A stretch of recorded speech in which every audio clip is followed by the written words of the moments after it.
Earth 616. Earth 616 can be very confusing sometimes because while there is the rapid expansion of the Marvel Cinematic Universe, a question that plagues our minds is where on Earth 616 are the mutants? We're definitely getting mutants. That's one thing for certain. Listen to the podcast segment where I basically talked about the Deadpool 3 and Wolverine update. Logan and Wade Wilson are mutants. But other than that, we haven't had the MCU iteration of the mutants that is obviously going to adapt a different origin story, at least until Black Panther 2 Wakanda Forever.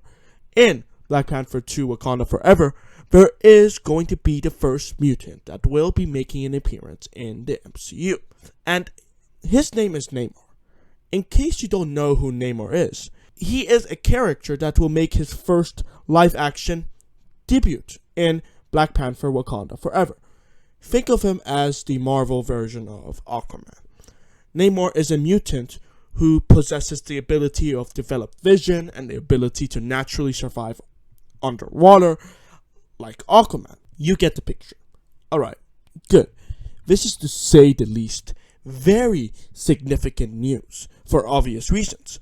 And it raises so many questions than answers because for quite some time, people invested in MCU, myself included, had thought that the mutants had somehow disappeared or have remained in hiding.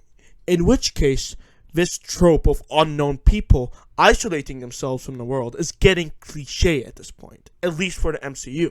Because we already had that with Wakanda. The Wakandans want to conceal the Vibranians from misuse, and they just want to preserve, their secrecy. And the Eternals, they haven't really interfered unless deviants were involved. So we've had that, Wakanda and the Eternals. It's getting repetitive. That's what I'm really trying to say. Or now that may no longer be a probability when it comes to mutants having, disappeared or isolating themselves in the world because we have the introduction of Namor. But perhaps, maybe the mutants have never existed. What implications does Namor have to that theory, and also that mutants are nowhere to be found or seen in MCU? Well, for one, it confirms that there are mutants like Miss Marvel, Deadpool, and now Namor living on Earth 616.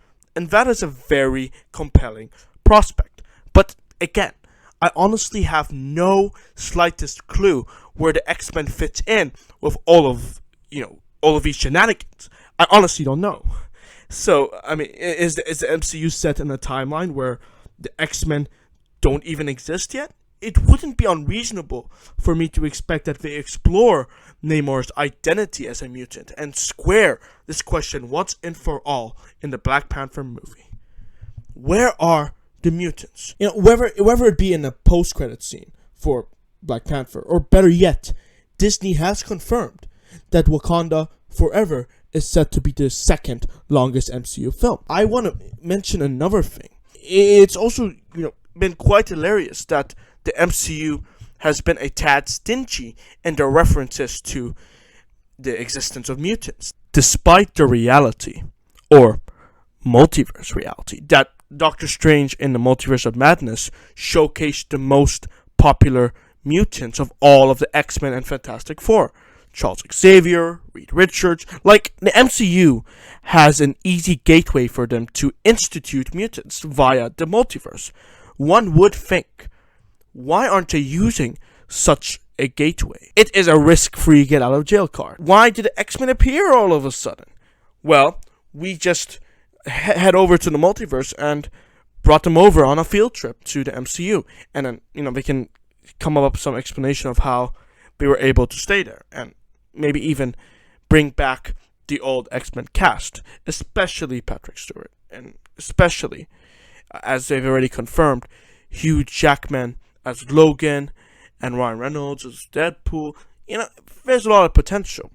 And that could start it might either invalidate Namor's identity as a mutant, because that would mean that Namor, who exists in the MCU, it wouldn't make sense for the mutants of the multiverse to be focused on if Namor was born in the MCU. There is no denying that giving the audience a slow burn will pay off in the long run. And we will get to see mutants portrayed in a fresh angle than we have seen in the Fox films, for better or for worse. The MCU's portrayal of mutants and X-Men Brotherhood will be a unique one for sure. And I'm sure that many fans are excited for Namor to pave the road for the X-Men. What do you think about Namor being a mutant in the MCU? Do you think it's too soon? Do you think we should just go with the multiverse as a get-out-of-jail-free card? Or is it too late at this point? Does it even matter?